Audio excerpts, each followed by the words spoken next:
नमस्कार, स्वागत है आपका खबर फर्स्ट के खास कार्यक्रम वाद संवाद में। और हमारे साथ इस खास कार्यक्रम में जुड़े हुए हैं खबर फर्स्ट के editor in chief Ashutosh Pandey. बहुत बहुत स्वागत है सर आपका।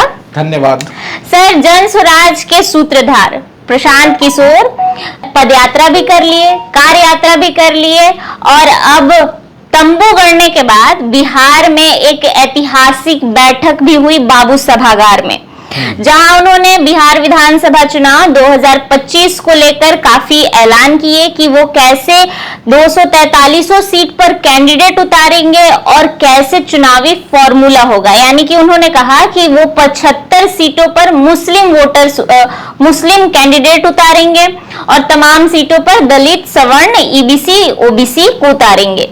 तो सर, सवाल यहाँ ये है कि उन्होंने तो तमाम बड़ी बड़ी पार्टियों के साथ काम किया है, जैसे कि उनका दावा है कि उन्होंने बीजेपी के साथ काम किया है, कांग्रेस के साथ काम किया है, टीएमसी और बिहार में जदयू के साथ भी नीतीश कुमार के साथ उन्होंने काम किया।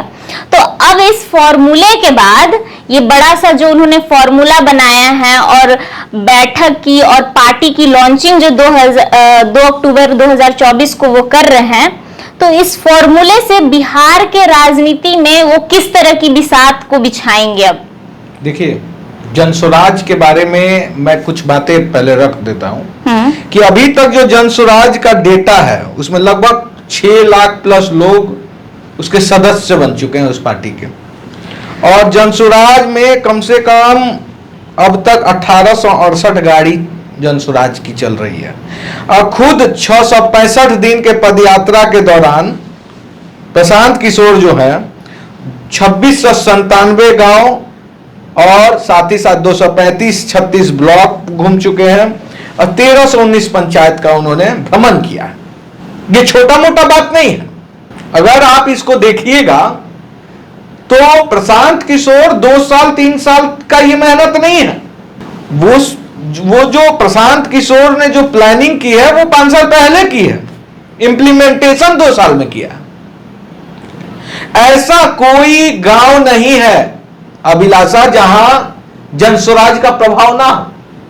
अब ये लोग जो, अगर आप किसी भी राजनीतिक विशेषज्ञ से पूछिएगा जो 20-30 साल 40 साल पहले की राजनीति करेंगे कि बीजेपी की भी शुरुआत कुछ ऐसी ही हुई थी, जनसंघ की शुरुआत कुछ ऐसी ही हुई थी।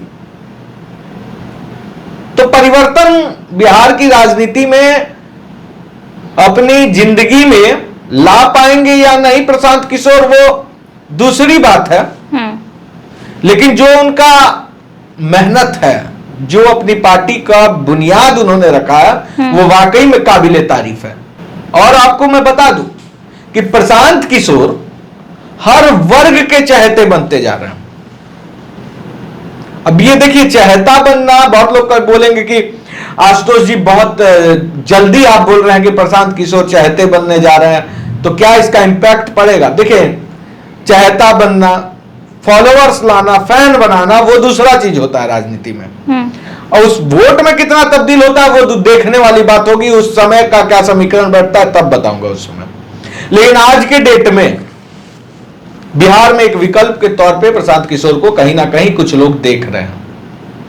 सर, जैसा कि आपने कहा कि विकल्प के तौर पे देख रहे हैं, तो कई बड़े चेहरे जनस्वराज के साथ जुड़ रहे हैं, जैसे कि छैला बिहारी, कर्पूरी ठाकुर जी की पोती जो कि डॉक्टर है, कई आईएएस ऑफिसर भी जुड़ रहे हैं, पूर्व एमएलसी रामबली चंद्रवंशी भी जुड़ रहे हैं।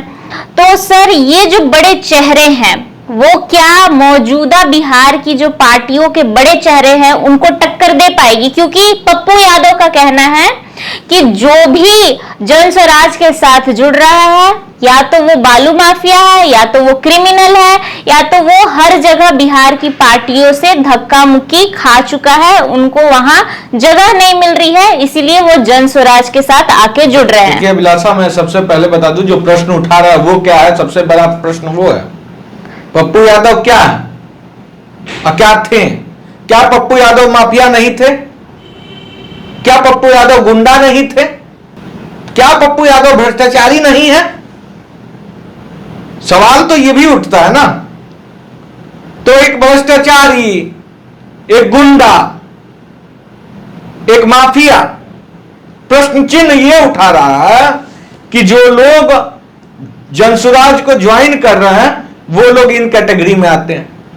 इसका मतलब है कि कहीं ना कहीं पप्पू यादव का जो मापदंड है वो खुद उस बीमारी से ग्रसित रह चुके हैं, इसलिए वो ज्यादा समझ रहे होंगे। छोड़िए इन बातों पे क्या रखना, लेकिन देखिए आपका जो वो प्रश्न था कि क्या ये जो जनसुराज में लोग जुड़ रहे हैं, क्या ये कभी उस लेगेसी को चैलेंज कर पाएंगे जो लेगेसी अभी तक बिहार में चल रही है? बिल्कुल।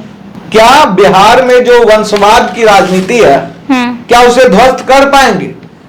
क्या बीजेपी, आरजेडी और कांग्रेस की मानसिकता से जो ग्रसित जातिगत समीकरण पे जो वोट करने वाले लोग हैं, क्या वो समीकरण टूट पाएगा?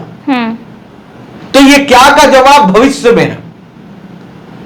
अब ये देखने वाली बात होगी कि 29 लगता है, 25 लगता है, या 30 या 35 टूटेगा एक दिन जरूर, लेकिन समय कब क्या लगता है ये देखने वाली बात होगी। आपको मैं बता दूं कि ये लेगेसी टूटेगा, लेकिन अगर कोई ये सोच रहा है कि 25 में आके कुछ नया कर जाएंगे प्रशांत किशोर, तो ये भी गलत है, कहीं दिख नहीं रहा। 30-35 में इंपैक्ट डालेंगे, 30 के चुनाव में, 35 के चुनाव में। यानी कि आपका भविष्य में जनसुराज अगर ऐसे ही काम करता रहा, हताश नहीं हुए, तो रिजल्ट अच्छा आएगा। लेकिन सर जो मौजूदा मीडिया रिपोर्ट है उनका कहना है कि प्रशांत किशोर के वजह से चुनाव समय से पहले बिहार में हो सकते हैं, क्योंकि झारखंड में भी चुनाव होने वाले हैं, महाराष्ट्र में भी नवंबर में चुनाव है और राजस्थान में भी है। तो कहीं ना कहीं लोगों का और विशेषज्ञों का कहना है कि प्रशांत किशोर से आरजेडी और एनडीए डर रही है, इसीलिए वो कहीं ना कहीं समय से पहले चुनाव करवाना चाहती है, क्योंकि जो प्रशांत किशोर का फॉर्मूला है मुस्लिम और दलितों का, क्योंकि वो मुस्लिम और दलित को ही लेकर ज्यादा चल रहे हैं, तो कहीं ना कहीं मुस्लिम आरजेडी के कोर वोटर माने जाते हैं और दलित एनडीए के कोर वोटर माने जाते हैं। तो इससे सीधे तौर पर नुकसान किसे होगा? एनडीए में भी जदयू को क्योंकि माना जाता है। आपको बता दूं कौन राजनीतिक पंडित के बारे में आप बोल रही हैं, मुझे पता नहीं, लेकिन ऐसा कुछ होने वाला नहीं है। झारखंड में टाइम से चुनाव हो रहा है, पहले नहीं हो रहा है, याद रखिएगा ये बात। तो इसका मतलब कि प्रशांत किशोर की वजह से चुनाव पहले नहीं। बात मेरे नजर में अभी प्रशांत किशोर इतना इंपैक्ट नहीं डाल पाएंगे 25 में, बात को समझिए, जिससे कि डरने वाली परिस्थिति पैदा हो।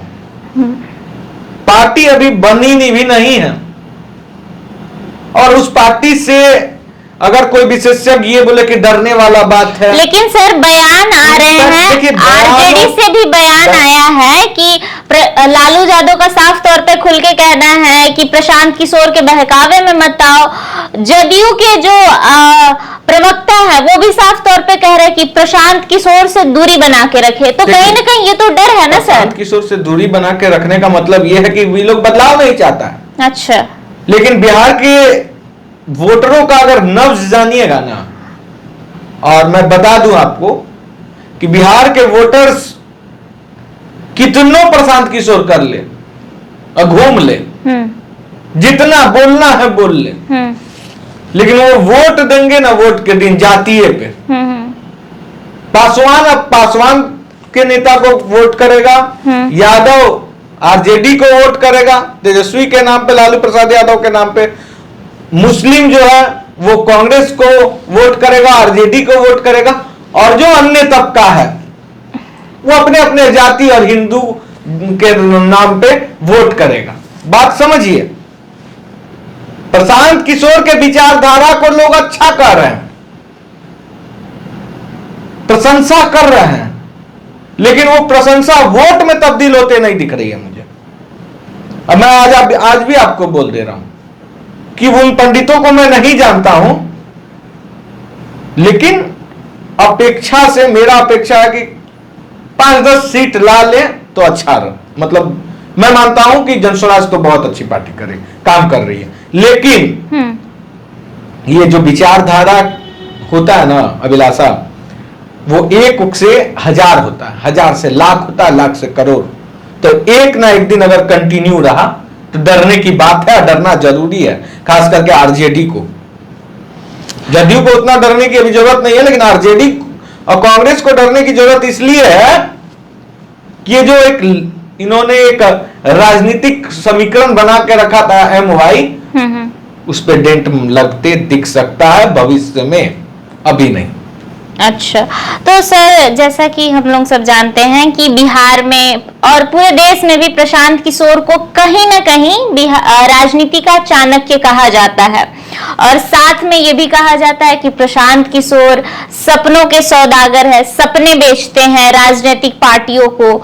जैसा कि हमने देखा कि उनका दावा है कि बीजेपी के साथ उन्होंने काम किया है, टीएमसी के साथ उन्होंने काम किया है, कांग्रेस के साथ उन्होंने काम किया है। तो उनके राजनीतिक को आप किस तरीके से देखते हैं? प्रशांत किशोर की जो राजनीति है वो बिहार में किस तरीके से इफेक्ट करेगी? क्योंकि सर वो बार बार कहते रहे हैं कि बिहार 30 साल पहले जहां था आज भी वही है, और हम जाति समीकरण से हटकर कुछ नया बदलाव करना चाहते हैं। जातिगत समीकरण पे कहां वोट नहीं होता है प्रशांत किशोर से, थोड़ा ये पूछ लीजिएगा। सर वो कहते हैं कि जाति की राजनीति हम हटाना चाहते हैं। जाति की राजनीति 20 साल तक नहीं हटते दिख रही है, वो प्रशांत किशोर हो या भगवान आ जाए, नहीं बदल सकता है बिहार, ये स्पष्ट है। कारण मैं बता रहा हूं। दूसरी बात, प्रशांत किशोर काम किए हैं। किंग मेकर और किंग में डिफरेंस होता है। किंग मेकर किंग बनवा सकता है लेकिन बन नहीं सकता, समझिए बातों को। प्रशांत किशोर जिस जाति से ताल्लुक रखते हैं वहां से वो सीएम नहीं बन सकते, ये भी बात क्लियर है। देखिए कुछ लोगों को खराब लगा क्योंकि मैं बातें क्लियर बोल देता हूं हमेशा। और दूसरी बात अब बात है कि बिहार क्यों नहीं बदलेगा, बिहार का जो वोटिंग पैटर्न है वोट देने का, वो क्यों नहीं बदलेगा? वोट देने का पैटर्न नहीं बदलने के पीछे बहुत दिनों का बहुत बड़ा षड्यंत्र है, जिस षड्यंत्र को समाप्त करने में अगर आज से रखा जाए और हर बिहारी कोशिश करे तब भी 10 साल लग जाएंगे। अब देखिए वो षड्यंत्र क्या, लेकिन लालू यादव ने यादव समीकरण बनाया, और सबसे ज्यादा अगर मुसलमानों को किसी ने आहत किया है तो वो लालू प्रसाद यादव। खुलेआम आरजेडी के टाइम में मुसलमान पिटाया करते थे यादवों के हाथ से, लेकिन आज दोस्त बन गए हैं, MY समीकरण सेट कर लिया गया। और जैसे ही वहां समीकरण सेट किया गया तो every action is equal and opposite reaction. उसका असर यह हुआ कि इस वर्ग में भी इधर जो बचे वर्ग हैं, बनिया समुदाय हो गया, OBC वर्ग हो गया, इन लोगों में एकजुटता हुई। उसके बाद SC अति पिछड़ा वर्ग में एकता हुआ, जनरल अलग से एकता बनाया, ब्राह्मण राजपूत भूमिहार। तो इन लोगों में भी जातिगत समीकरण के द्वारा अपना अपना नेता चुनने का एक हैबिट हो गया बिहार को। तो बिहार विकास की बातें बिहार को अच्छी लगती है, बिहार के लोगों को अच्छी बातें रखो, वो बहुत प्रशंसा करते हैं, लेकिन उन बातों पे अमल करके वोट नहीं करते हैं। ये प्रॉब्लम है बिहार का। बिहार का प्रॉब्लम ये है कि वोट करने समय कभी भी एक गांव का मुखिया का चुनाव होगा ना, तो जो गांव का सबसे अच्छा आदमी होगा वो चुनाव नहीं जीतता। जीतता वो है जो साड़ी, पैसा, दारू, मुर्गा, मटन बांटता है। तो बिहार के लोगों को ये आदत हो गया। देखिए मैं स्पष्ट बोलता हूं, इसलिए कभी कभी लोगों को खराब लगता है। बिहार के लोगों को आदत है 5 साल रोना, चुनाव में मटन, दारू, कपड़ा, पैसा लेना। तो ये जब तक हटेगा नहीं तब तक आप जातिगत समीकरण पे काम करना तो पहले भूल नहीं सकते। पहले तो इस लेगेसी को खत्म कीजिए। दूसरा बात, लोगों के मन से जाति का जो एक बन गया है, दिमाग में जो एक कीड़ा घुस गया है लोगों का, जाति और जातिगत राजनीति का, उसको हटाना इतना आसान नहीं है। 13 करोड़ की आबादी अगर जिस दिन चाहेगी उसी दिन हटेगा। और प्रशांत किशोर का बहुत अच्छा काम है, बहुत अच्छे रास्ते पे चल रहे हैं, लेकिन मुझे डर है कि वो कहीं भटक ना जाए। अगर ये रास्ते पे चलते रहे तो 25 में तो मैं नहीं बोल सकता, लेकिन 30 और 35 में इंपैक्ट जरूर डालेंगे। 30 और 35 में। 30 और 2030 और 2035 का जो चुनाव होगा उसमें प्रशांत किशोर बहुत बड़े रोल में दिखते हैं, मुझे आज के डेट में दिख रहा है, अगर वो कंटिन्यू रहते हैं तो। बहुत बहुत धन्यवाद सर हमारे साथ जुड़ने के लिए, और ऐसे ही तमाम खबरों के लिए बने रहे खबर फर्स्ट के साथ।